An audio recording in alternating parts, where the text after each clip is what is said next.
The wind hit Elias Red Elk like a war drum from the heavens. Snow blasted sideways sharp as glass. The cold didn't just bite, it chewed.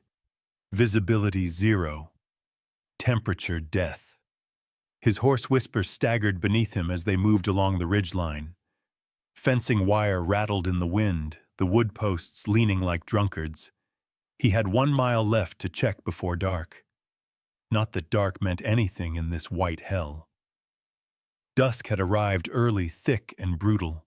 The sun was gone. The moon missing.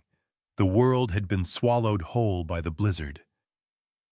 Elias tightened the scarf around his neck. His fingers were already numb. Too numb. Another hour, maybe less, and frostbite would settle in like old debt. The ridge above Wallowa Valley was no place to linger, not in late January. Then he saw it.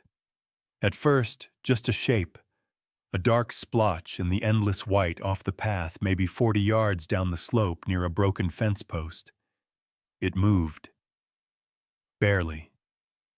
He blinked hard. Could have been a trick of light and snow. But then it folded like a sack dropped to the ground. God damn it, he muttered, kicking Whisper toward it. Whisper hesitated, hooves slipping in the icy crust. Elias pressed his knees against the mare's sides, not yelling, just firm. She listened as always. 15 winters together meant something. You didn't argue with a man who bled beside you. They reached the body fast. Elias slid off the saddle, his right leg landing hard. Pain lit through his thigh. Old pain, the kind that never left. A Confederate mini-ball had shattered that leg in '63. The doctors had wanted to take it. He'd refused. Sometimes he wondered if they'd been right. The figure on the ground was female, face down. One arm stretched out, fingers clawed into the snow like she'd been reaching for something just beyond her grasp. "Hey!" he shouted over the wind. No response. He turned her over. Her face was red with frost, lips already bluish. Her coat, dark green velvet lined with fox fur, was soaked. No blood. Good, but unconscious. Her breath shallow. Still there. Still alive, he muttered. But not for long in this cold. The wind howled like a coyote dying slow.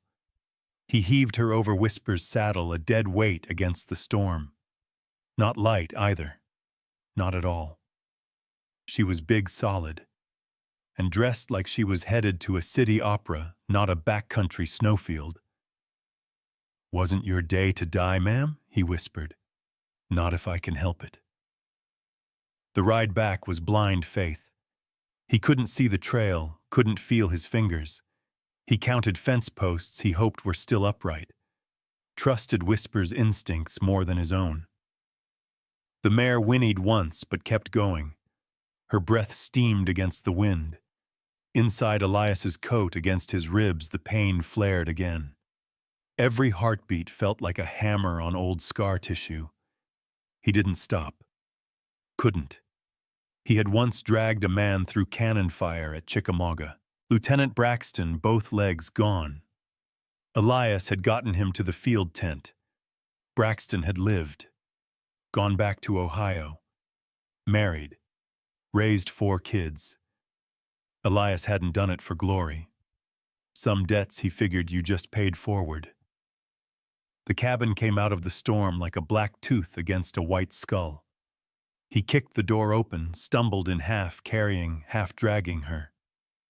Whisper waited outside, snorting clouds into the storm. The cabin was 1 room. Small, sturdy, built by hand with timber sweat and stolen time.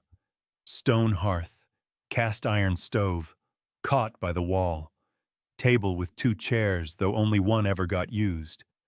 He laid her near the fire pit, stripped her coat, careful, respectful.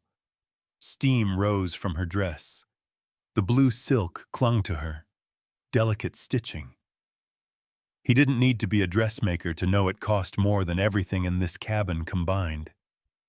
He rubbed her arms, removed her boots, thick calves, calloused heels, not soft, not spoiled, but not built for this country either. "Come on," he whispered. "Don't die on me now." He built the fire high. Flames licked the air like hungry dogs. He wrapped her in his only wool blanket, the one his mother had woven before the war, before everything fell apart. She didn't wake, but she shivered harder. Good. Shivering meant her body hadn't given up. He sat against the far wall watching. He drank bad coffee from a tin mug, his fingers finally stinging back to life.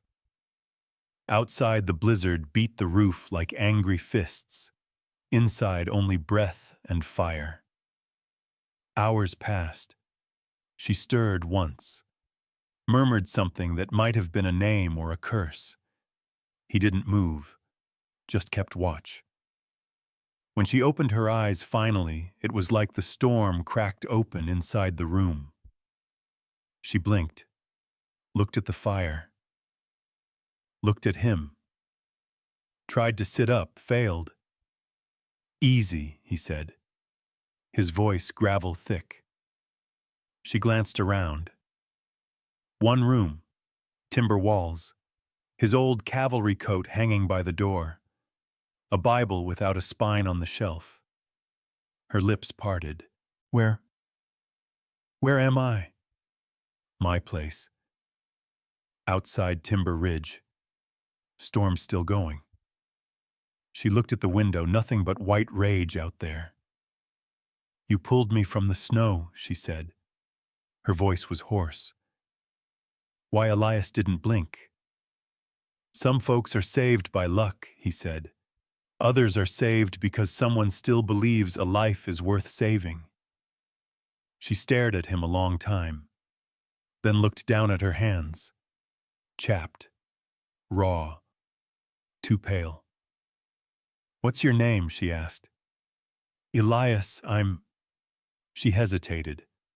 Something flickered in her eyes. "Shame, fear, Mabel," she finally said. "Just Mabel." He nodded, didn't press, but he had seen the locket at her throat when he undressed her. Gold, engraved with an emblem that screamed old money. He knew who she was. Maybe not by name, but by type. Didn't matter. Not in a blizzard. Later, she drank his coffee, burnt and black. Her hands trembled around the tin cup. She said it was the best thing she'd tasted in years. They sat in silence after that, a kind of peace. The fire cracked, and through the wood smoke haze, Elias thought, she doesn't know it yet, but the real storm's only just beginning. Elias had dozed off upright, still-dressed boots on one hand resting on the rifle, leaning against the stone hearth. The fire crackled low, dimming into coals, but its heat still worked against the cold, trying to creep in through every crack of the log cabin. A sound woke him. A chair leg scraped against the floor. Mabel was trying to stand. She gripped the edge of the table with both hands, arms trembling. Her cheeks were red, not from warmth, but effort. Sweat clung to her brow, even in the cold air. Elias didn't move from his spot, just watched. "You're gonna fall," he said calmly without judgment. She turned her head slowly, her face half lit by firelight. "I need to move." "No, ma'am. You need to sit." Mabel exhaled sharply and eased herself back onto the chair, swallowing her frustration. She was dressed in one of his old flannel shirts, rolled up at the sleeves, and a pair of wool pants tied at the waist with leather cord. Elias had left her silk dress to dry near the fire, draped over a chair like a wounded bird. She looked smaller now, not in size but in presence. No more velvet or fox fur, no more perfume. Just a woman trying to hold herself together in borrowed clothes and a stranger's silence. Elias finally rose, poured a bit of water into a tin cup, and handed it to her. She took it without looking at him. "Thank you." The wind howled outside like a choir of ghosts. "You slept long," Elias said. 2 full days. Woke up once, said something about a lantern, then passed right back out. Mabel's eyes shifted to the window. She couldn't see outside, only frost and white blur. "How bad's the storm easing up? Still not safe?" She nodded slowly, fingers tightening around the cup. Then she said, soft but clear, "I should have died out there." "You didn't. That's not what I said." Elias didn't answer. He knew the difference. There's a look some people get when they talk about dying, like they're confessing, not regretting. Mabel stared into the fire for a while before speaking again. "Do you know who I am? I know what matters. You're breathing. You don't want to know where I'm from, what I was doing out there." He sat across from her, leaned back in the chair, eyes on the flames. "I saved your life, ma'am," he said. "But what you're trying to keep alive goes way deeper than breathing." That landed harder than he expected. Her eyes glistened just briefly, then turned sharp again. "I didn't ask to be found," she said. "Didn't matter." Mabel blinked, staring hard at him. "Why? Why risk your life for someone like me? You don't know me. And you sure as hell can tell I'm not built for this place." He didn't answer right away. Just let the question float in the smoky air. "I don't save folks because they deserve it," he finally said. "I save 'em because somebody once pulled me out of my own storm, and they didn't ask questions either." She didn't respond. Not in words. Just looked down at the tin cup in her hands like it held more weight than she could carry. A few minutes passed. Firewood popped and cracked. "Do you have any food?" she asked, voice hoarse. He got up, wordless, moved to the shelf, and returned with a small plate, salted beans, a half biscuit, a slice of dried elk. It wasn't much, but it was warm. Mabel ate slowly, as if chewing regret. Elias cleaned his rifle in silence, watching her with the corner of his eye. Her movements were cautious, measured, the way people move when they're not used to hunger. He broke the silence again. "You from Portland?" She shook her head. "Spokane, no." He looked at her hands again. Nails manicured. Skin soft. Rings gone, but the indentation still visible. "Then you're from money." She stiffened. "Does it matter only if you think it does?" Mabel stared at him a long time. He didn't flinch. "I come from a house with servants," she finally said. "With a father who buys land like candy. With friends who call me miss, even when I wish they'd just say my damn name." She paused. "I was supposed to be on a train, to meet a man I don't want to marry. Got off early. Thought I could walk a few miles to clear my head." She gave a bitter laugh. "Didn't expect the mountain to remind me who's in charge." Elias wiped the rifle barrel clean and set it aside. "Most people come up here to lose something," he said. "Only the rare ones come to find something." She looked at him, eyes narrowing. "What did you come up here to find?" "Peace," he answered. "Didn't find it yet. But I found quiet. Close enough for now." They both went quiet again. But this time it felt different. Not avoidance. Not shame. Something closer to respect. Outside, the wind began to fade into a moan instead of a scream. "You got family?" Elias asked finally. "No," she said. "None they'd call themselves that. But family don't keep score, or use your weight as a punchline." Elias stood, threw 2 more logs onto the fire. "I don't think your size saved you out there," he said.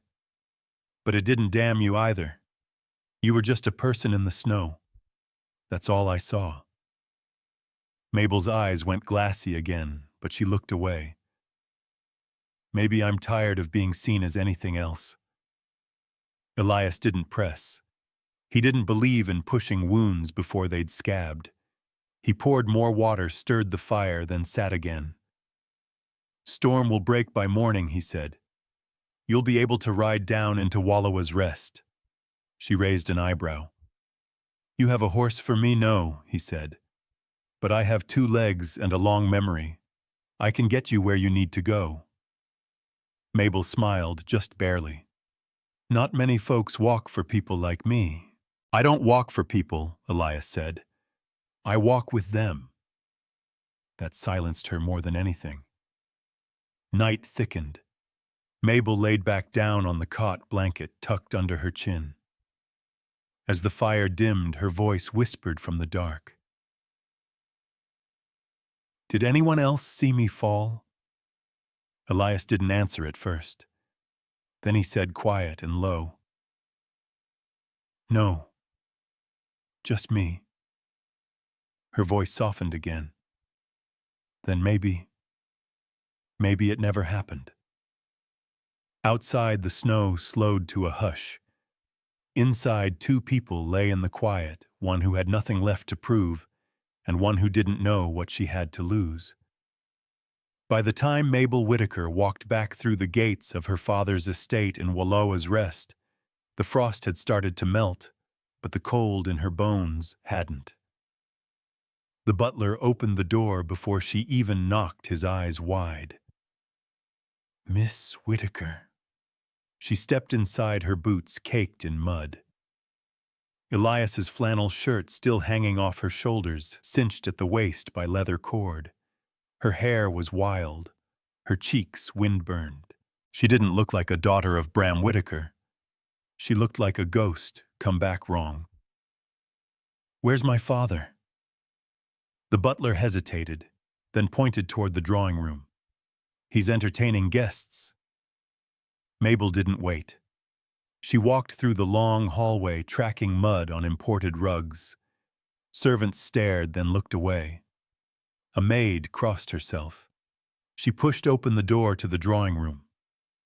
4 men sat by the fire. One of them was Bram Whitaker, her father. Tall, white-haired, and impeccably dressed in a burgundy waistcoat, he didn't stand when he saw her. He just looked her up and down slowly, like he was appraising a broken window someone had forgotten to replace. Mabel, he said coolly, how dramatic of you. The others, investors, political men, rail contractors, froze mid-drink. I got caught in the storm, she said simply. You were gone for 3 days. I survived. He sipped his bourbon. And that's supposed to impress me. One of the men cleared his throat awkwardly. Another set his glass down and murmured something about ladies in distress. Bram ignored them all. You're wearing a man's shirt, he said. Yes. He leaned forward slightly. And who saved you, Mabel? She didn't blink. His name's Elias.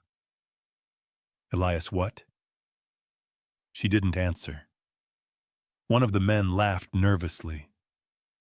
You mean Red Elk, the half-breed who lives up past Timber Ridge? Bram's fingers tightened around his glass. Mabel looked straight at her father. Yes, that's the one. There was a long silence, the kind that settles before an explosion. Then Bram said, cold and sharp, money keeps you warm in the winter, Miss Whitaker, but it freezes your heart long before the snow ever does. She stepped closer. I wasn't asking for warmth. I was asking for life. And he gave it to me. You didn't. A flicker of something, surprise, maybe even shame, crossed his face. Then it vanished. You're embarrassing yourself. I'm embarrassing you. The guests began to shuffle toward the door. Bram didn't stop them. I'll speak with you alone, Mabel, he said. It wasn't a request. When the room emptied, Bram stood and walked to the window. You've made quite a mess, he said. I was nearly dead. Now you're alive. Congratulations. Let's get back to what matters. I'm not marrying Crane. He turned. You will marry Bartholomew Crane. You will wear the ring. You will smile for the papers. And you will forget whatever low-life filth you ran into on that mountain. No. He stepped closer. Don't mistake survival for leverage. You're my daughter, but this world doesn't bend for you. You live in my name. No, she said again quietly. I made you. No, she repeated. You paid for me. That's not the same. He slapped her, open-handed, sharp. She didn't fall, she didn't cry, she just stared at him. Then she turned and walked out. Not one servant dared stop her. She locked herself in her bedroom, stripped off Elias's flannel, folded it carefully, washed her face in freezing water. Her silk dresses hung untouched in the wardrobe. She chose a simple gray wool one. She stared in the mirror. The storm had changed her, not her body. That was the same round, heavy, the shape people mocked behind closed doors. But her eyes. Her eyes looked like someone else's, someone braver. By noon, the whole town had heard. Mabel Whitaker had returned from the mountain. She was alive, dressed in a cowboy's shirt, and had been rescued by Elias Red Elk, the loner Indian, who lived past Timber Ridge. Rumors flared like wildfire. Some said he'd kidnapped her. Others claimed they'd run off together and fought wolves with their bare hands. Some women whispered that Mabel had seduced him in the snow, that she'd gone mad. The church ladies clutched their pearls. The saloon girls chuckled and said, "About damn time." But one person didn't laugh. Clara Morningcloud stood outside the schoolhouse, arms crossed, staring down Main Street. She didn't believe the rumors. She believed the truth, and truth always left a different kind of mark. That evening, Mabel sat alone in the Whitaker dining room. The table was set for 20. Only she was there. The chandelier cast long shadows. She didn't eat. She stared at the empty chair across from her, the one her mother used to sit in back when dinner meant something other than strategy. She heard footsteps. Miss Mabel. It was Clara. "Come in," Mabel said. They sat across from each other. No servants, no wine. "Why are you here?" Mabel asked. "To see if the storm was still inside you." Mabel gave a half smile. "That obvious? You look calm. That's how I know you're furious." They sat in silence for a moment. "You know Elias," Mabel said. "I've known him longer than he's known himself." "Is he always like that?" Clara nodded. "Quiet, honest, dangerous in all the ways that matter." Mabel exhaled. "I don't think I said thank you." "Not really." "You don't owe him thanks," Clara said. "You owe yourself truth." "I don't know where to start." Clara reached into her coat, pulled out a folded piece of paper. "This is a copy of a land transfer. Your father's bank signed off on it 6 years ago. It used to belong to Elias's family." Mabel's fingers shook as she opened it. This is theft." "It's legal," Clara said, "but not right." Mabel looked up, her voice steady. "Then we start here." That night, Mabel wrote in her journal for the first time in 5 years. "I thought dying would change me," she wrote. "Turns out surviving did more." Snow still patched the edges of the ridge, but the sun had cut through the clouds by mid-morning. Elias stood outside his cabin, splitting wood with quiet precision. The axe moved with the rhythm of a man who didn't need to think, just needed to keep his hands busy. Inside, the fire from last night still burned low. Mabel's presence lingered not in scent or sound, but in weight. Her flannel-wrapped form, the way she had stared into the flames, the pain she hadn't said out loud. Elias had seen storms before. He'd survived war betrayal, cold that ate through flesh. But something about that woman's silence, it stayed with him. Not because she was fragile, but because she was holding something in, something ready to explode. The next strike of his axe buried deep in the stump and stuck there. That's when he saw her. Clara Morningcloud. She was standing at the edge of the trees, long coat swaying in the breeze, hair braided over one shoulder. She didn't wave, didn't call out. She just watched him with that look, the one she saved for moments that mattered. Elias pulled the axe free, wiped his hands, and walked toward her. "You rode the ridge trail?" he asked. "Figured I'd be quicker than the lies heading your way," she said. They walked back toward the cabin. She didn't speak until they stepped inside, and Elias handed her a tin cup of hot water steeped with pine needles. Then she pulled out a folded map from her coat and laid it on the table between them. "Your father's land," she said. "Or what used to be." Elias stared at the marks plots of land, inked boundaries signed over to the Whitaker Bank by people who could no longer pay. His family's name was there. Red Elk, crossed out. Next to it, B. Whitaker. "I've seen this before," Elias said. "Not like this. These are from the county archive. The signatures don't match the original deeds. They forged transfer approvals using names of people who were already dead." Elias didn't speak, just sat back in his chair, letting the weight of that settle. Clara sipped her tea, watching him. "I told you," she said, "some storms don't kill you. They recruit you." His eyes met hers. "Why bring this now? Because you're in the middle of it, whether you want to be or not. And Mabel Whitaker's name is going to be dragged through the mud before long, unless someone stands beside her." Elias set his jaw. "I'm not looking for a cause." "Doesn't matter," Clara said. "This one's looking for you." Outside, the wind shifted. Meanwhile, in the heart of Wallowa's Rest, Mabel stood in her father's private library. The room was a cathedral of power mahogany shelves, leather chairs, thick rugs that muffled the sound of guilt. She was alone. In her hand was the document Clara had given her. And in the drawer she had just pried open was a stack of matching ones. Dozens. Some signed by her father. Others forged.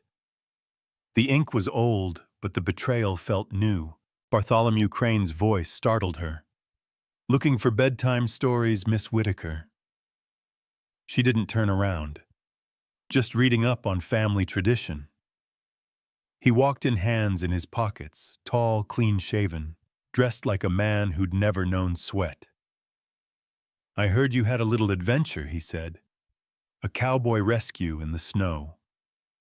"How romantic." "It wasn't romantic," she snapped. "It was survival." Crane chuckled. "Same thing for some women, isn't it?" Mabel turned, document still in hand. "You knew, didn't you, about these land grabs?" He arched an eyebrow. "Careful, Mabel. That's the language of peasants. Land grabs. These are business transactions. Forged signatures." He shrugged. "Sometimes people forget to die on schedule." "What can we do?" Mabel stepped closer. "This isn't a marriage. It's a merger." "Of course it is. That was always the point." She slapped the paper against his chest. "I won't be your pawn." "You already are," he said calmly. "Your name, your size, your silence. It's all part of the package. No one expects you to speak. Just smile and make room at the table." She stared at him, trembling, not from fear, but fury. "You're not Elias," she said. His expression shifted. "You mean that mongrel who plays cowboy in the woods?" He saved my life, and I'm saving your future. You're welcome." She walked past him, didn't look back. Outside, the wind was rising again. Back at Elias's cabin, Clara placed her hands flat on the table. "I need you to do something," she said. Elias didn't like that tone. It meant trouble, always had. "What? There's a man coming. Deputy Abram Doyle. He's not here for the law. He's here for the truth." Elias leaned back. "And what's that worth nowadays?" Clara smiled, but it didn't reach her eyes. "Depends on who's asking." An hour later, as the sun dipped low and shadows stretched across the hills, a rider appeared at the edge of the trail. Elias watched from his porch as the man dismounted, tied his horse, and walked toward the cabin. He wore a deputy's badge. His coat was dusty, and his limp was familiar. "Doyle," Elias said. "Red Elk." Neither smiled, but there was no hate between them, only history. Inside, they shared a flask and a fire. "I heard about the girl," Doyle said. "She's got a name. I also heard her daddy's got blood on his ledger." Elias didn't answer. Doyle leaned forward. "There's gonna be a reckoning, Elias, and it ain't gonna be clean. Bram Whitaker's held this valley by the throat for 20 years. He don't let go easy. I'm not looking for a fight. You sure about that? 'Cause it's looking for you." Doyle set a folder on the table, clipped documents, photos, deeds, proof. "I've been collecting dirt on Whitaker and Crane for 5 years. Had no leverage, no names, no witnesses." He looked Elias dead in the eye. "But now I've got you. And her." Elias took the folder, scanned the top page, closed it again. "She's not ready. She will be." Outside, a coyote howled. Later that night, Elias stepped outside and stared at the stars. Clara joined him, coat pulled tight. "You believe in fate?" she asked. "I believe in survival." "Same thing sometimes." They stood in silence. Then she asked, "Will you go with her?" "When this all breaks loose," Elias stared into the dark voice, low. "If she walks into that fire, I ain't letting her do it alone. The weight of a ring ain't measured in gold. It's in silence, in compromise, in everything you choose not to say just to keep the peace." The dress didn't fit. Mabel stood stiff in front of the floor-length mirror, arms held out like she was being measured for execution. A seamstress bustled at her waist, muttering under her breath, adjusting, pinning, tightening. The corset dug into Mabel's ribs. She could barely breathe. "It's a beautiful piece, Miss Whitaker," the seamstress said politely, although the fabric pulled tight around her hips and bunched awkwardly beneath her arms. "With a few more adjustments, it'll look like it was made for you." "It wasn't," Mabel said. The woman blinked, unsure how to respond. Her maid Sylvie hovered nearby, holding a velvet box. Inside the engagement ring, a cluster of diamonds nestled in a silver band, cold and sharp and lifeless. Bram Whitaker had imported it from Philadelphia. It was supposed to silence the town, to scream wealth, legitimacy, order. Mabel stared at it like it was a pair of manacles. Miss Sylvie said, offering the box. Mabel took it, but didn't put the ring on. She just held it, heavy, soulless, a symbol of everything she wasn't allowed to want. Outside the window, the first wagons began rolling in, suppliers, musicians, caterers. The Whitaker estate was preparing for the engagement dinner of the decade. There would be champagne speeches, staged photographs. The bride-to-be would wear a dress that had been altered a dozen times to fit a body no one ever really saw. Bartholomew Crane would smile, and her father would lock the valley tighter in his grasp. Miss Whitaker, the seamstress, prompted again. Shall I call for Mrs. Pritchard to adjust the neckline? No. Mabel took a deep breath, stepped off the platform, and walked barefoot across the polished floor, the hem of the unfinished dress trailing behind her. You may all leave, she said. But I said leave. They did. Once the door closed behind them, Mabel set the velvet ring box on the windowsill and stared out at the front lawn. The workers didn't see her. She could have screamed and no one would have looked up. Later that day, Bartholomew Crane found her in the west parlor, sitting in silence, not touching the brandy he'd poured her. You'll be stunning tomorrow night, he said, walking behind her. I had them send a photographer from Seattle. Black and white, formal, historic. I hate photographs, she said quietly. They're not for you. They're for the record. He leaned down beside her, a hand grazing her shoulder. She tensed. I'm not a relic, she said. No. You're a pillar, a foundation, something to build a legacy on. Is that how you see me? I see what you make possible. She stood. You don't see me at all. Crane smiled, smooth and practiced. Your father says you've been difficult since the storm. That storm opened my eyes to what dirt and poverty men who sleep beside goats and call it freedom. She slapped him. Not hard, but not soft either. He didn't flinch. You'll regret that, he said.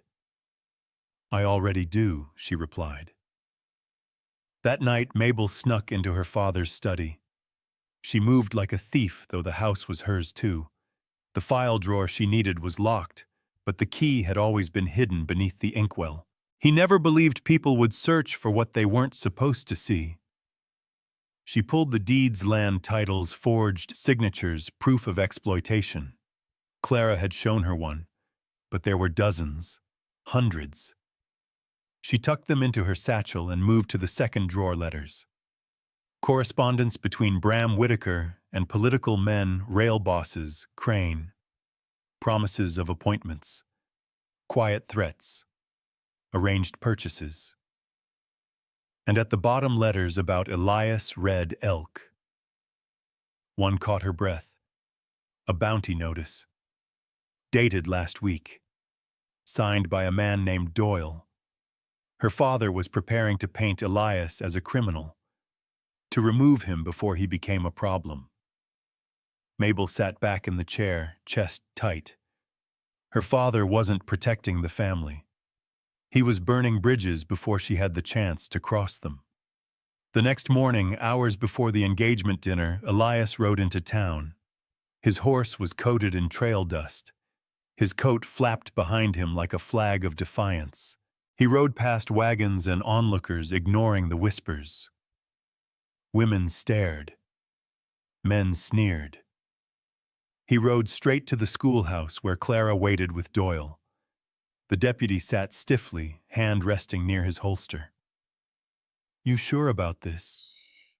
She is, Clara said. He's already made peace with being hunted. She's just learning what that means. Doyle nodded once. Elias glanced toward the estate in the distance. What happens if she walks into that room alone? Clara answered. They eat her alive.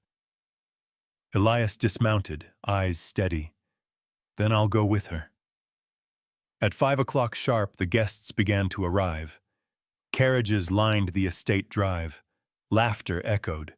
Women in lace gloves stepped onto manicured lawns. Men in vests too tight clutched cigars and handshakes. A string quartet played polite, forgettable melodies. Inside, Mabel stood at the top of the grand staircase, hairpinned, dress-fastened ring hidden in her bodice. Sylvie appeared beside her. Are you ready? Mabel didn't answer. She just descended. At the bottom stood her father, Bartholomew Crane, and the town's mayor.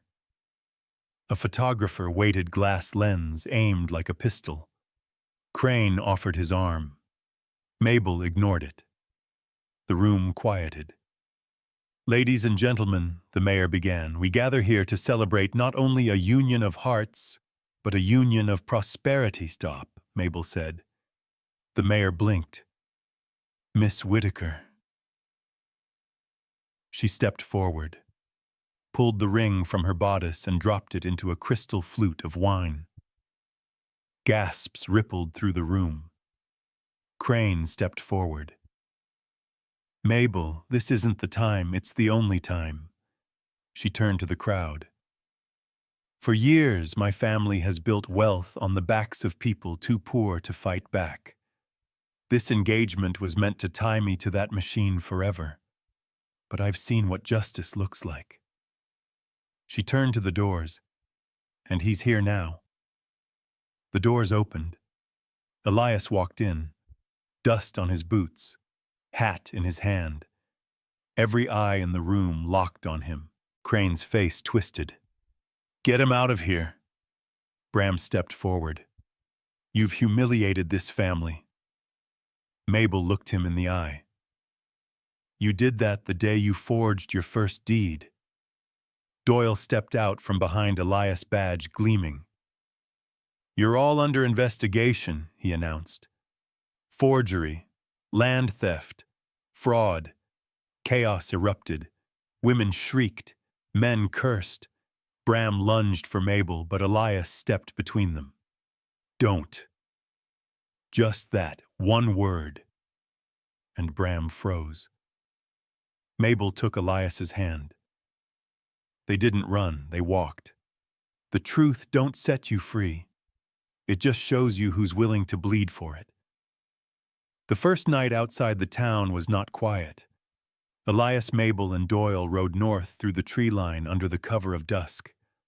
The trail curved along the ridge above Wallowa's Rest, where the lights of the Whitaker estate still glowed like a fever. Behind them, chaos churned, officers raiding the study guests, scattering like startled geese, Bram shouting threats that no longer held weight. But ahead, nothing but cold sky and darker woods.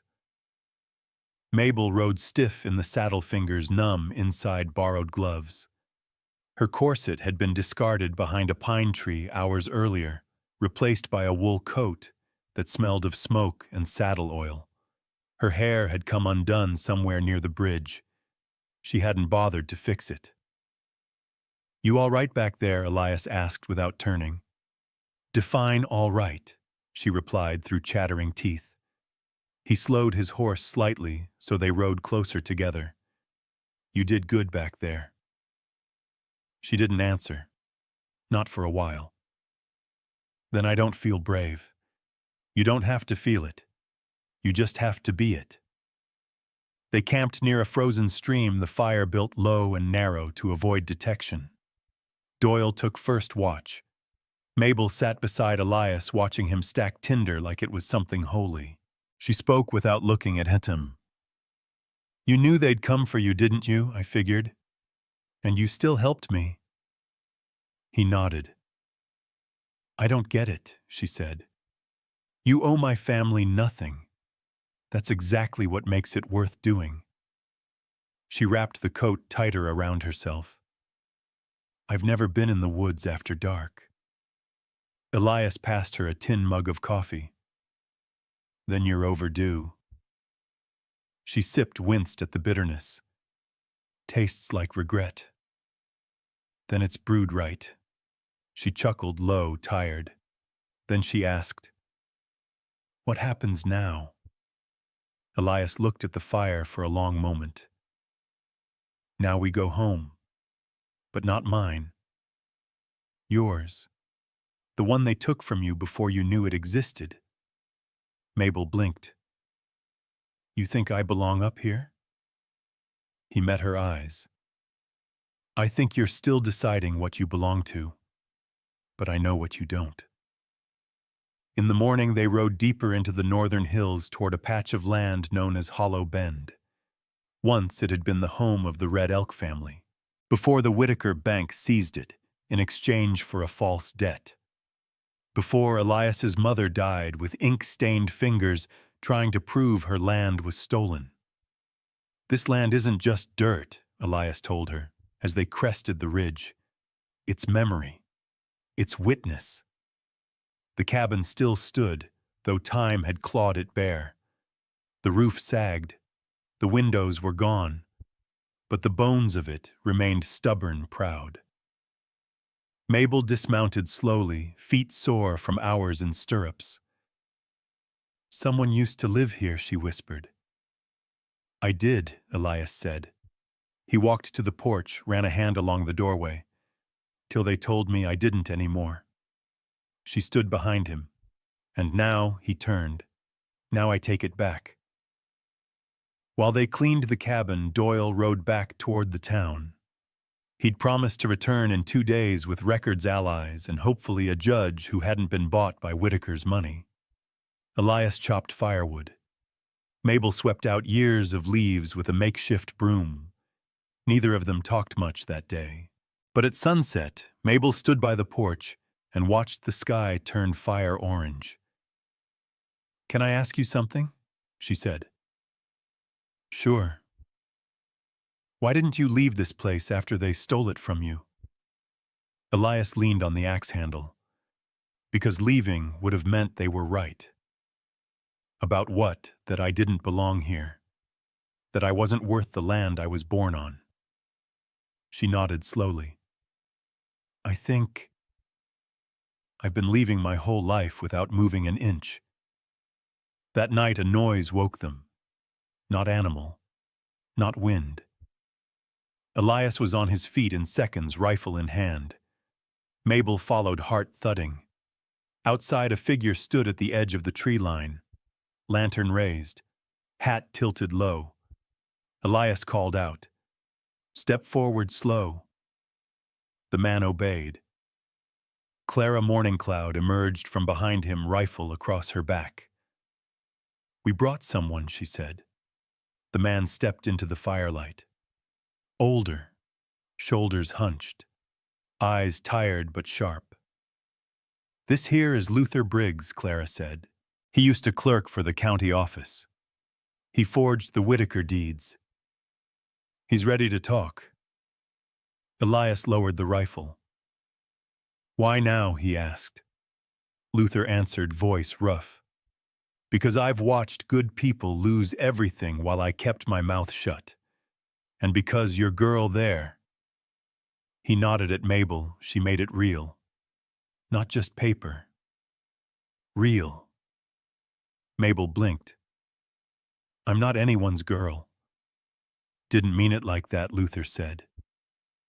"Meant you've got fire." She looked at Clara. "What happens if he testifies?" Clara's voice was quiet. "Depends who hears him." The next morning, the sun rose behind clouds, pale and indifferent. They gathered inside the cabin, maps and documents spread across the table. "This is enough," Elias said. "We can prove the fraud. But we can't fix it all," Mabel said. "Even if they're jailed, the people they hurt won't get their land back. Their homes." "No," Clara said. "But they'll know who took it." Mabel touched one of the papers. Her father's signature stared back at her. "Maybe that's the real justice," she said. "Making them look the truth in the eye." "Truth don't set you free," Clara replied. "It just shows you who's willing to bleed for it." Mabel's eyes met hers. "Then I guess it's my turn." You don't know who a man is until he's cornered, and you don't know what you are until you face the one who made you bleed. The first bullet missed. It hissed through the pine like a warning shot, splintering bark, not 10 inches from where Elias stood by the cabin wall. He didn't flinch, just turned fast, rifle up, eyes scanning the tree line. Mabel hit the ground, hands over her head. Luther Briggs dove behind a barrel. Clara dropped low, already cocking her rifle as she hissed, "They're here!" Elias fired once, and the return shot cracked through the trees. 4, maybe 5, he said. "Coming in from the ridge trail." Mabel scrambled beside him. "Is it Crane? No." He wouldn't dirty his hands. Then who Elias didn't answer, but they both knew. Bram Whitaker had sent wolves to finish what law couldn't. Guns for hire. Men who didn't ask names or reasons. Mabel's breath came fast. We have to run. Elias shook his head. No time. They'll cut us off downhill. Then what do we do? He looked her in the eye. We hold. Another round hit the window. Glass shattered inward. Briggs screamed. Get him to the cellar, Clara ordered, grabbing the man by his collar. Mabel helped her drag him across the room. Dust choked the air. Outside footsteps crunched leaves closer now. Elias stepped onto the porch like a man walking into a storm. He didn't shout, didn't warn. He just raised the rifle and waited. 30 yards away, the first man emerged. Long coat shotgun. He didn't wear a badge. He didn't need to.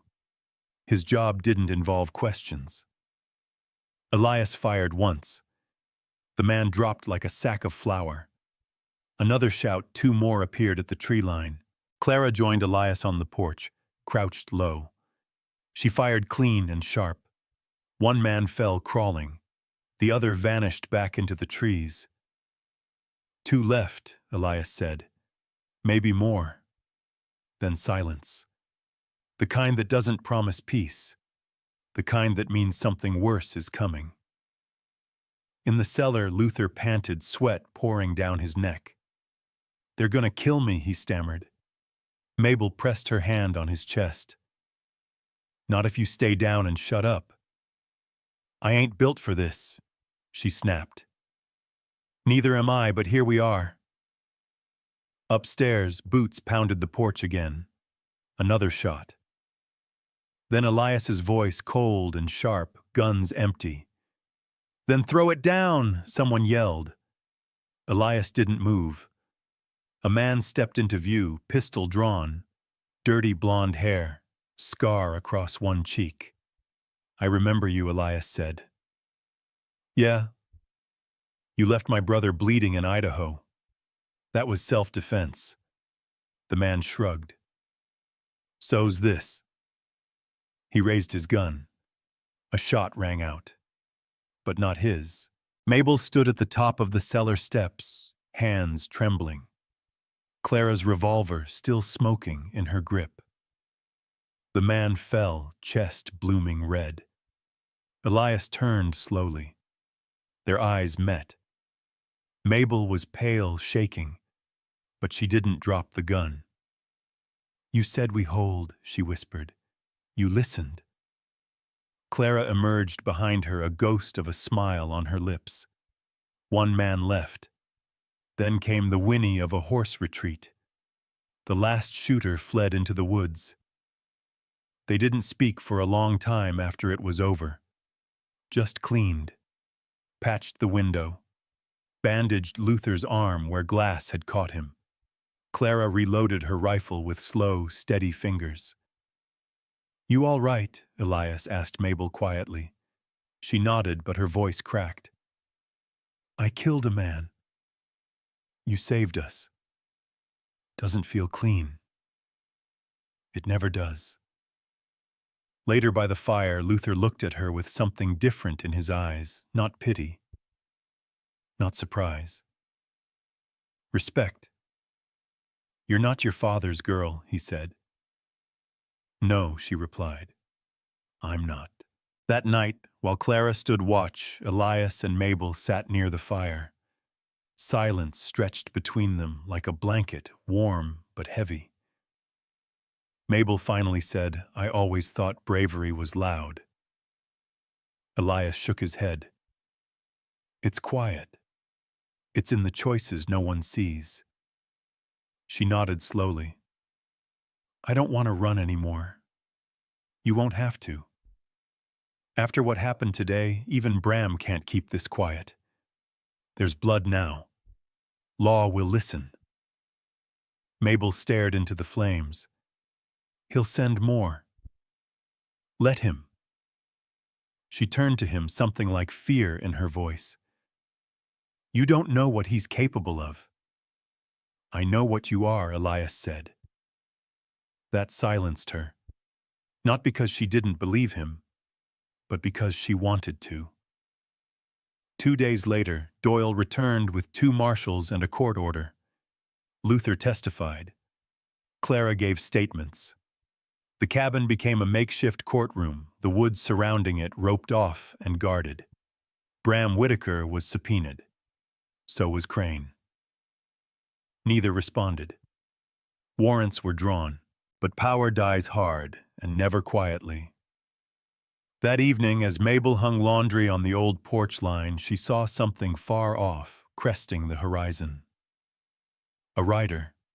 No badge. No fear. And no hurry. The message he carried wasn't on paper. It was a bullet hole in his hat, a blood-stained note in his pocket. "You can't erase your name from mine. We end this in Wallowa." It was signed Bram Whitaker. A voice ain't meant for decoration. It's a weapon. And today I aim to use mine. The courthouse wasn't a courthouse. Not anymore. The old town hall had been cleared, its pews filled with townsfolk wearing dusty coats and narrow eyes. The judge's table was a reappropriated church pulpit. The jury was hand-picked from ranchers' clerks and one stern widow who'd buried 2 sons under the false weight of debt. The sun filtered through the warped glass windows like a reluctant witness. Mabel stood near the back beside Elias, watching as Doyle arranged the case files with methodical calm. Clara sat beside him, boots-planted hat in lap eyes, scanning every whisper and glance. Luther Briggs sat with his hands folded, staring at nothing, sweat trickling down his temple like guilt had its own faucet. No sign of Bram Whitaker. Not yet.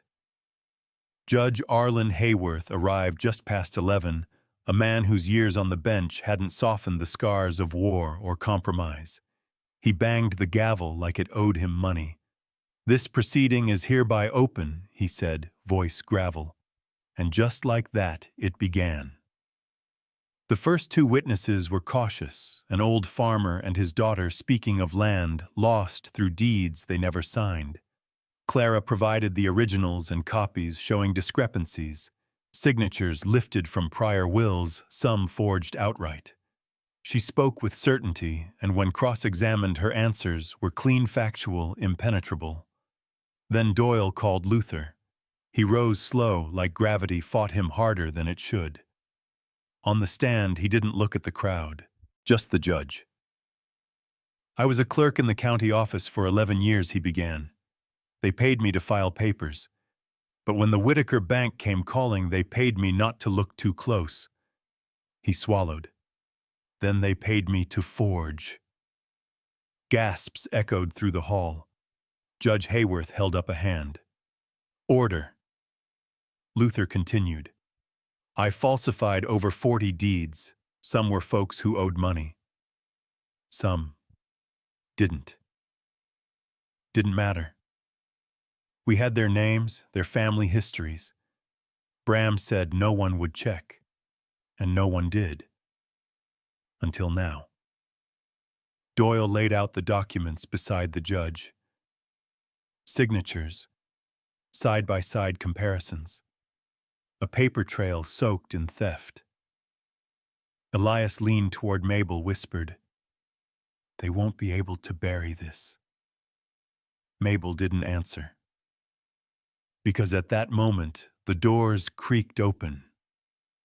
Bram Whitaker entered the courtroom like a man walking into his own funeral and refusing to lie down. He wore a gray suit, polished boots, and the same smile he used when signing foreclosure notices. But his eyes, they searched for her. And when he found her standing straight-backed, broad-shouldered, no corset, no fear, his smile cracked like an old wall. "Mr. Whitaker," Judge Hayworth said, "you're late. I'm here now."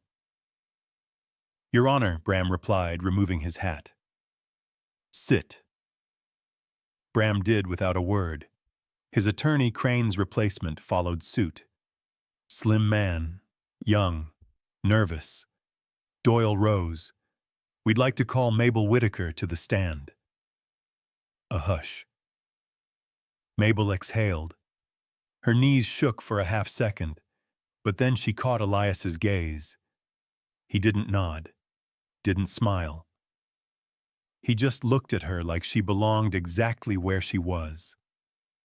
She walked to the stand, sat, placed her hands in her lap, and faced her father. "My name is Mabel Whitaker," she said, voice steady. "I was born into privilege, raised in a house built on land others once called home. My father taught me how to read numbers before words, because numbers don't cry when you break them." The room didn't breathe. She continued. "For years I believed our success came from work, from discipline. But I learned the truth. I saw the deeds, the forged signatures, the coercion. I confronted my father. He didn't deny it. Because power doesn't bother with lies when it thinks it's untouchable." She turned to the judge. "I've brought letters, correspondence between my father and Mr. Crane. They reference multiple cleansed properties." She handed the folder to Doyle, who passed it forward. Mabel looked back at her father. "I am not my father's shield. Not anymore." Bram stood, without being called. "You done?" he asked. Hayworth raised an eyebrow. "You'll sit until asked Mr. Whitaker." But Bram didn't. He walked toward the bench. His attorney panicked, whispering sharply. "Let him speak," Mabel said. Hayworth hesitated. "Then proceed, but briefly." Bram smiled that old snake oil smile. "My daughter," he began, "has always had a gift for storytelling. She was a sickly child, hard to fit, hard to please. We gave her every comfort, and now she spits on it." Mabel blinked. Bram turned to the crowd. "Every ranch in this valley benefited from my bank. Roads, railways, schools. Without Whitaker money, you'd still be shoveling snow out of outhouses." "Objection," Doyle said. "Sustained." But Bram didn't stop. "I didn't steal land. I saved it, consolidated it, brought order to the chaos. You think this place ran on justice before I showed up?" He turned to the judge. "Let's not pretend. You've signed my notes. You've borrowed from my bank." Hayworth's jaw clenched. Doyle rose. "Your Honor, this is intimidation." Bram finally sat, but not before casting one last look at Mabel. "A voice ain't meant for decoration," she said into the silence. "It's a weapon, and today I used mine." The room erupted. After the hearing, the judge ordered Whitaker detained for further investigation. Crane was already gone, fled east, they guessed, with nothing but a suitcase and a thin trail of bribes. Mabel stepped outside into the cold November sun. The town didn't clap, but they didn't look away either. That was something. Elias joined her on the steps. "You all right? I don't know." "You will be." She looked at him. "I'm not a Whitaker anymore." "No," he said. "Now you're something a lot harder to define. Justice burns slow. But revenge. That spark don't wait for trials, it takes its shot when your back is turned." The wind shifted that night. Mabel felt it before she saw it. A tension in the air, too still, too silent, like the valley itself had gone quiet to listen. The Whitaker estate sat dark now, its iron gates chained, its windows boarded up with official writs tacked like scars to the wood. Elias had taken her back there that morning to retrieve a few of her belongings. She hadn't expected it to hurt. But it did. The silence in those rooms echoed louder than any sermon she'd heard.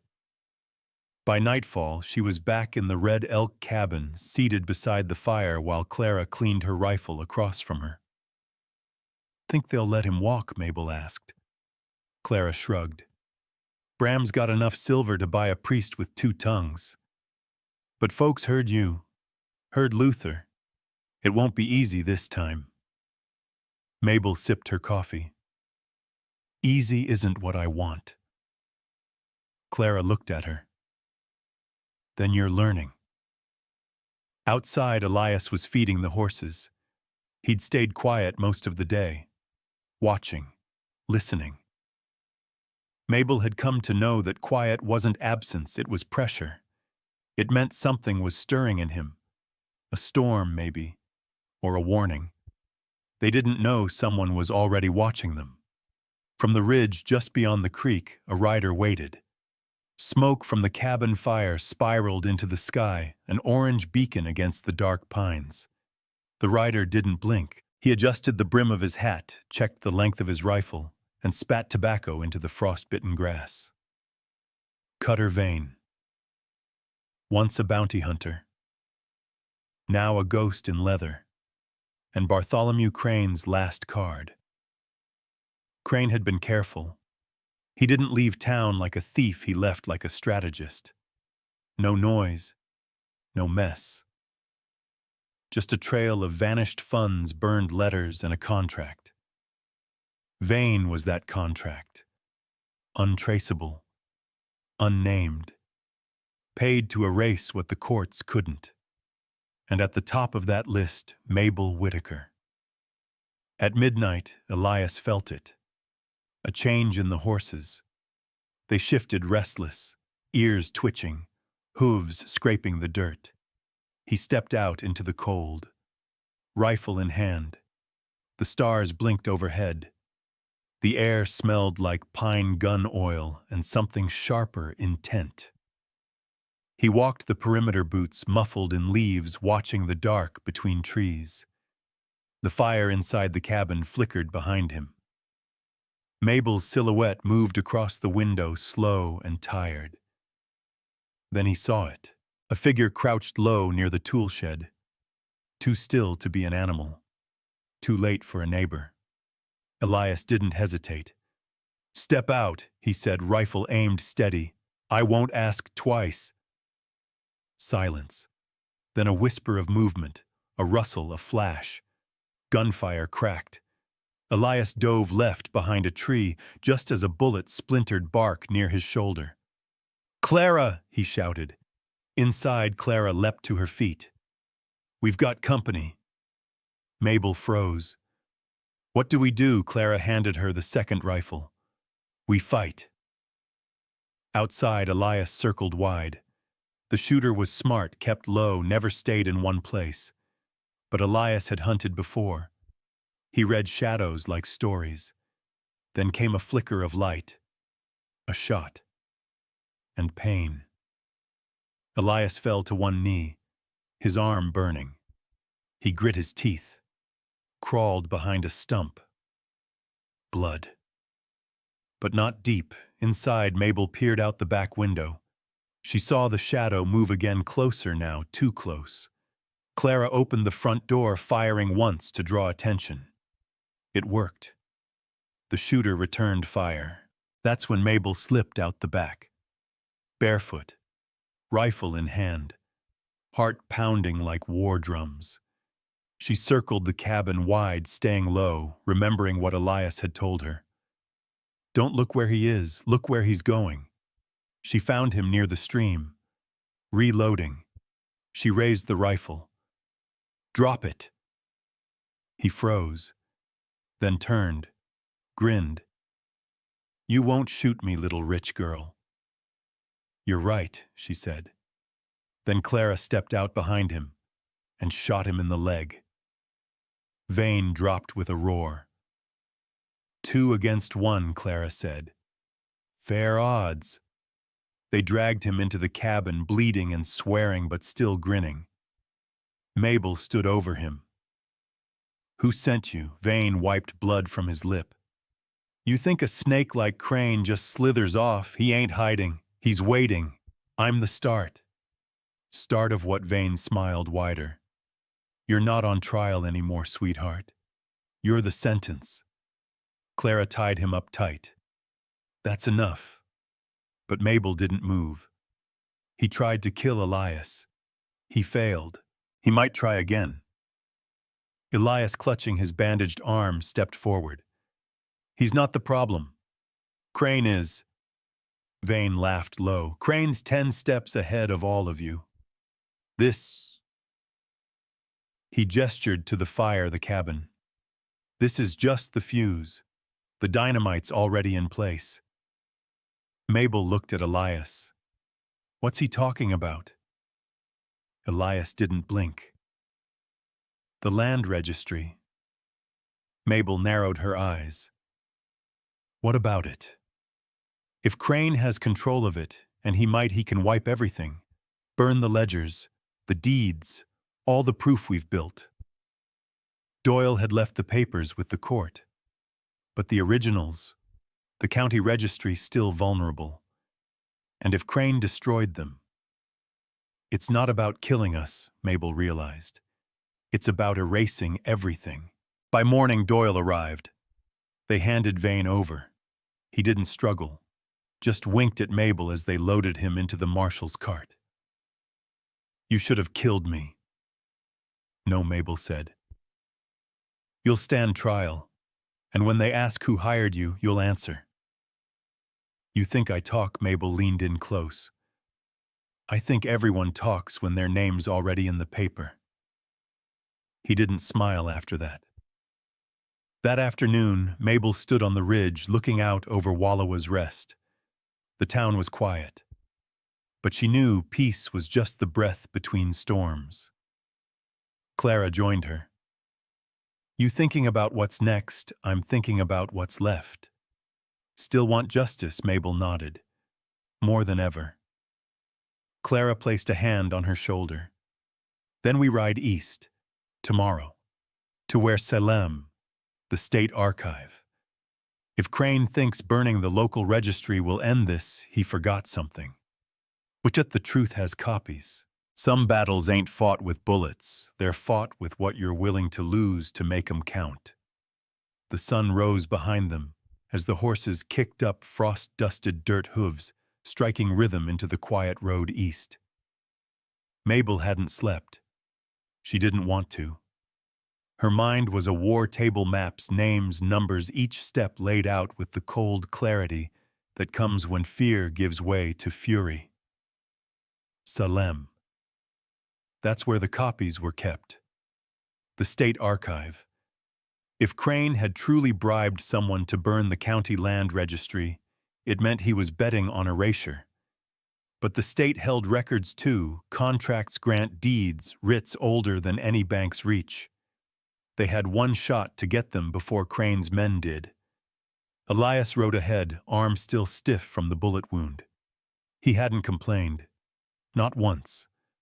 But Mabel saw how he clenched his jaw, how his hand trembled when adjusting the reins. He wore pain like he wore his coat, tight, quiet, and stitched in pride.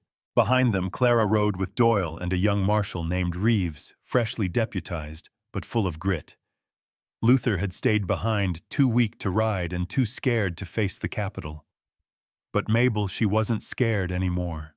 She was done with hiding behind men who signed her name like they owned it. The ride took 2 days. On the second night, they camped just west of the city in a patch of high grass that smelled of sage and rain. The fire crackled low. Clara cleaned her pistol in silence while Doyle pored over a crumpled map. They'll be watching the archive, he said. Let them, Mabel replied, eyes locked on the flames. We're not going in the front. Reeves raised an eyebrow. You planning to dig under the wall? She shook her head. No, but I remember something. My mother used to take me there as a girl. There's a delivery entrance out back near the ledger room. No guards, just locks. Clara glanced at Doyle. How locked old bolts, Mabel said. Not newer than 10 years. Elias stirred. Then we move at dawn. No, Mabel said. They all turned to her. We go before dawn. At 3 a.m., the streets of Salem were ghostly. Gas lamps burned pale and flickering.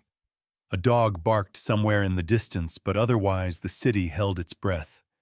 They moved as shadows. Mabel led them through the alley behind the state archive, heart thudding in rhythm with every step. The door was still there, rusted hinges, chained latch, exactly as she remembered. Clara picked the lock with practiced ease. Inside, the air was thick with dust and ink. Rows of shelves rose like wooden cathedrals packed with ledgers that could bury or resurrect entire towns. Doyle whispered, Section 3. Land Deeds, 1860 to 1885. They fanned out. Mabel moved fast, scanning names, pulling volumes that looked familiar. Her hands trembled with urgency. Every second mattered. Outside boots scraped cobblestone. Clara hissed, We've got company. How many? Elias asked. Reeves peeked through the crack. 3, maybe 4. Not Marshall's. Crane's men, Clara said. We've got what we need, Mabel whispered, clutching a stack of records. Let's move. But as they turned for the exit, a shout rang out. There, bullets followed. They scattered.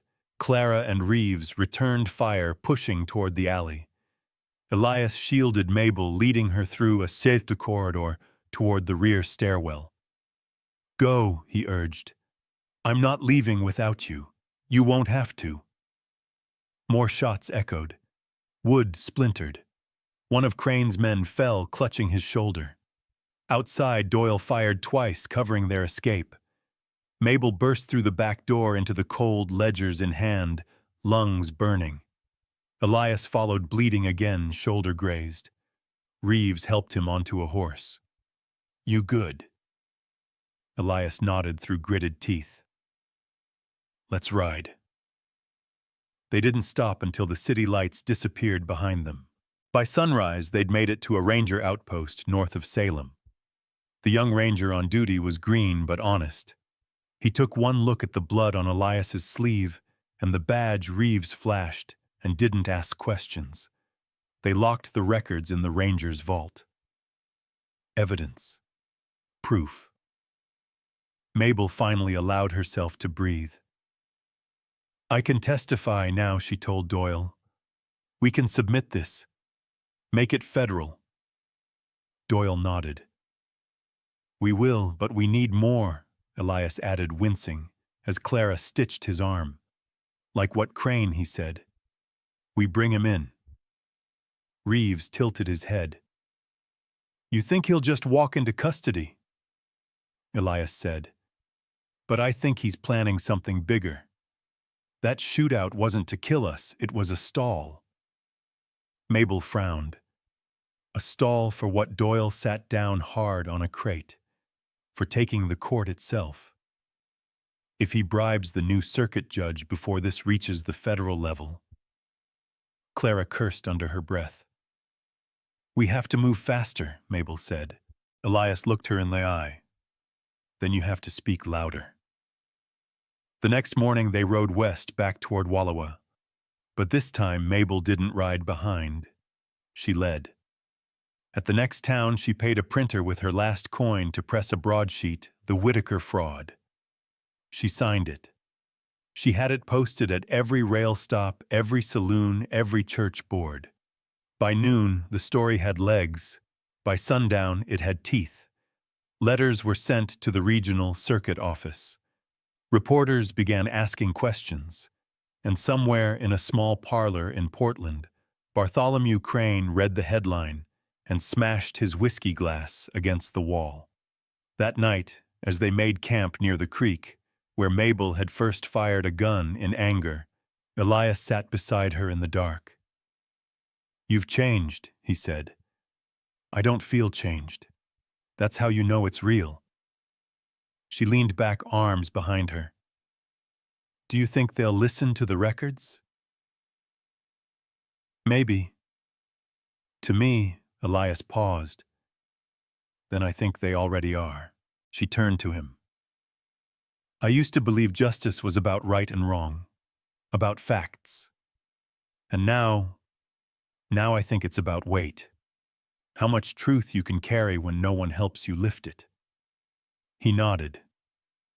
Some battles ain't fought with bullets, they're fought with what you're willing to lose to make 'em count.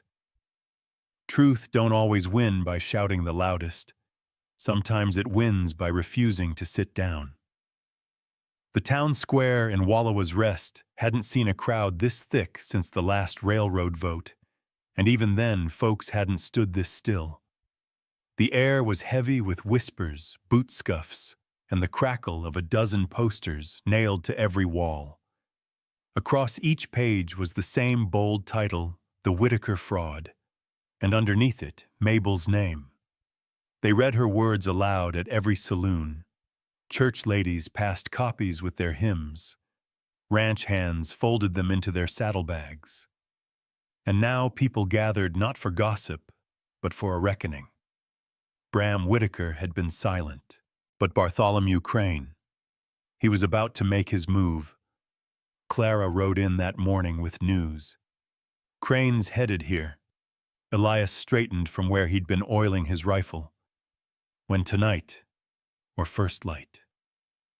Alone, not a chance. He's bringing a private security team, uniforms, badges bought in bulk. Calls 'em federal, but they ain't. Mabel's jaw tightened.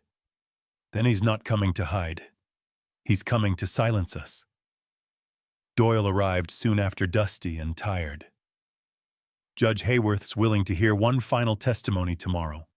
After that, he says the matter moves to federal court. So this is our last shot, Mabel said. Clara nodded. That's why Crane's not waiting. If he controls the courtroom, he controls the story. No, Mabel said. He thinks he does. But not this time. By sundown, the church bell rang without a service. The judge had called a town meeting, unofficial but sanctioned. Inside, the pews overflowed. Men and women stood shoulder to shoulder, boots scuffing polished floorboards. Mabel stood at the front, heart pounding. She hadn't worn anything special, just the same coat she'd testified in, the same boots she'd nearly died in. She wasn't there to look like justice. She was there to be it. Doyle introduced her, then stepped aside. Mabel looked out at the crowd. Some familiar faces. Some that had scowled at her since she was a girl. Some who'd lost land and never knew why. She took a breath. I was raised to be quiet, she said. To learn more from walls than words. My father taught me the value of silence, but never the cost. The room stilled. I used to think we were building something. A legacy. A name. But that name came from stolen soil, forged ink, and threats. Murmurs rippled. She held up one of the state archive documents. These records prove it. Every crooked deed, every coerced sale, and every name behind them. She locked eyes with the mayor. With respect, sir, you signed 3 of these. So did the banker and the sheriff. Gasps. Doyle didn't flinch. Neither did Mabel. I'm not here to shame you. I'm here to offer something else, a line in the sand. You step across it now, or you never will. Silence. Then applause. Slow, growing, rising.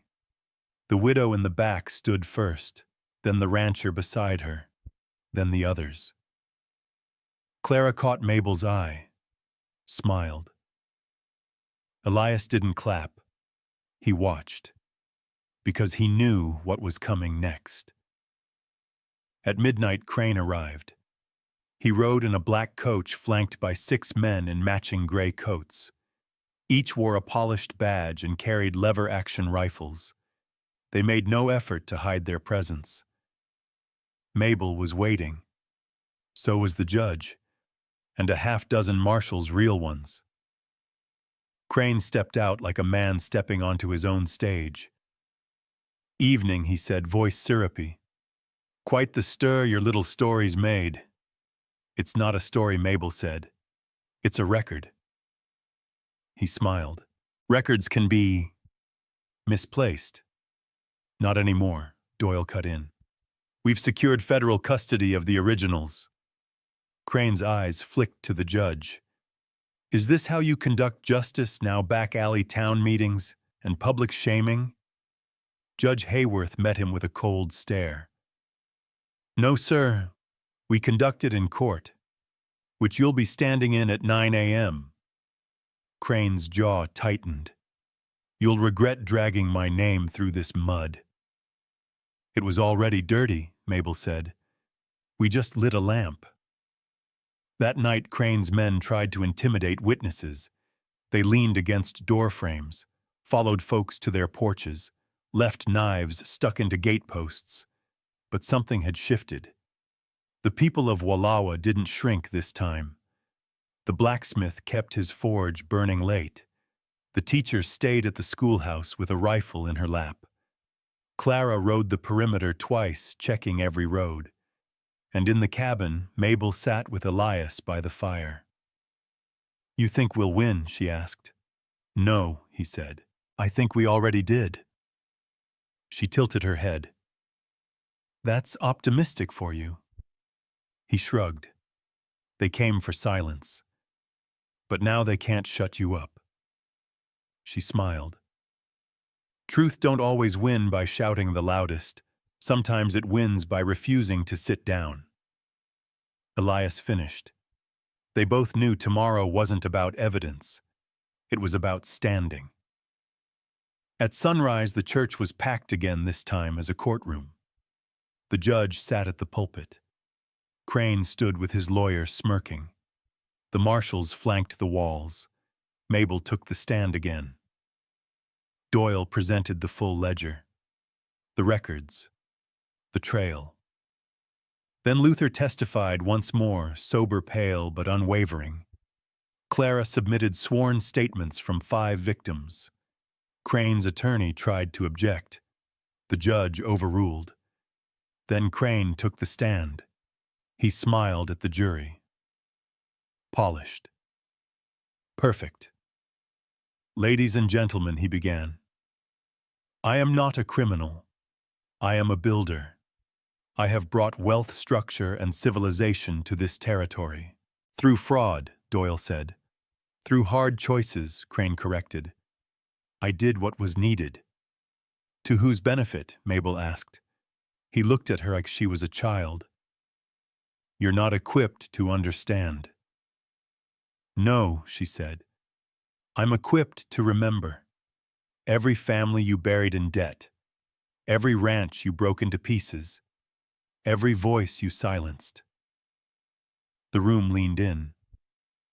Crane sneered. "You were never meant to carry the Whitaker name." "I'm not," she replied. "I buried it." The judge stood. He didn't slam the gavel. He didn't yell. He just said, "The federal marshal will escort Mr. Crane into custody. He will be held pending full charges of fraud, conspiracy, and attempted obstruction of justice." Crane's face went white. Mabel stepped down from the stand and walked past him. He whispered, "This won't last." She didn't stop. "It already outlived you." The snow came early that winter. Not heavy, not yet. Just a dusting like the land had exhaled and covered itself in a thin white hush. Wallowa's rest had settled into a new rhythm. Folks talked slower, walked straighter. Eyes met more often. Not every scar had healed, but the bleeding had stopped. And that was something. The Whitaker Bank sign was gone now. The building stood vacant, its tall stone columns weathered but still proud. Mabel passed it sometimes on her way to the post office or the general store, and she didn't flinch anymore. Justice didn't feel like thunder or applause.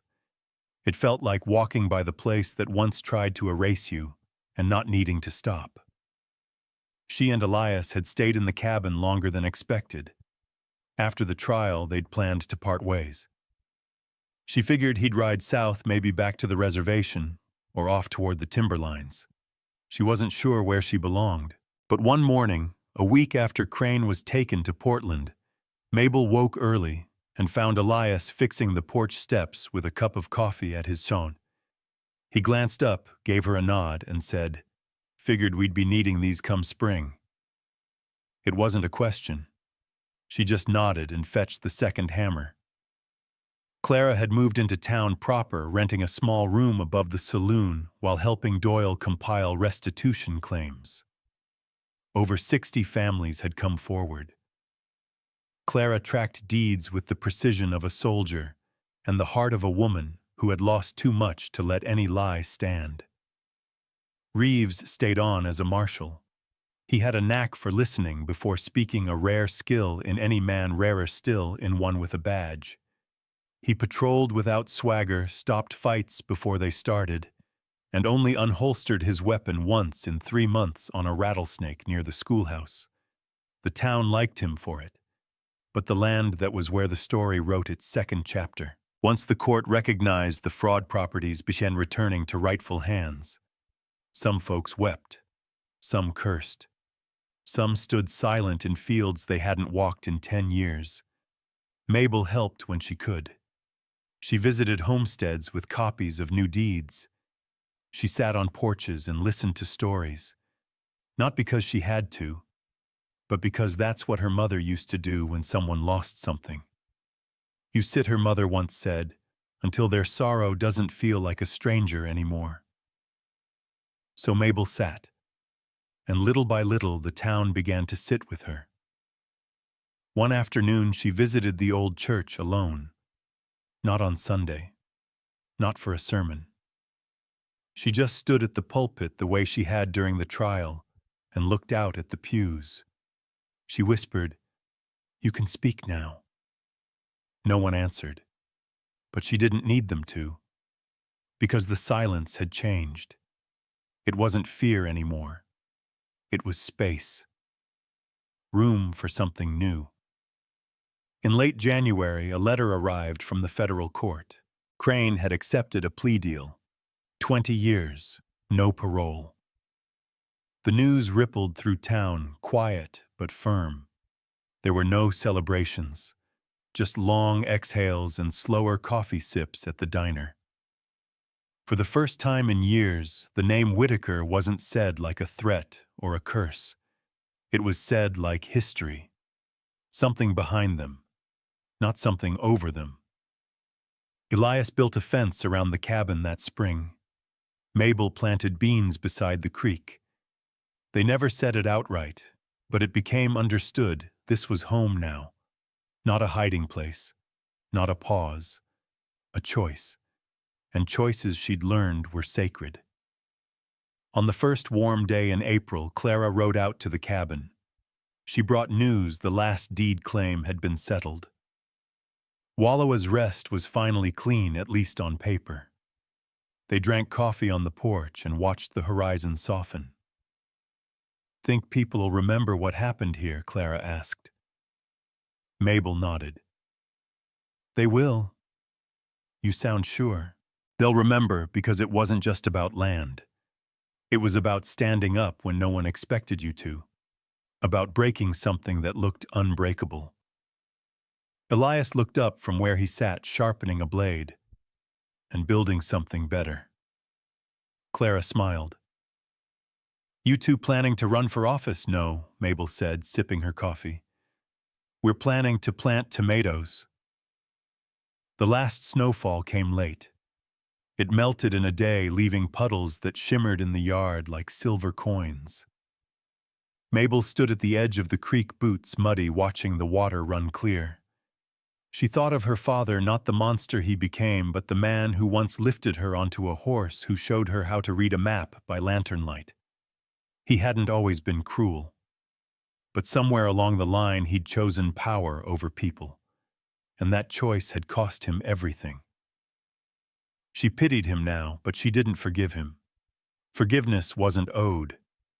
Only the truth was.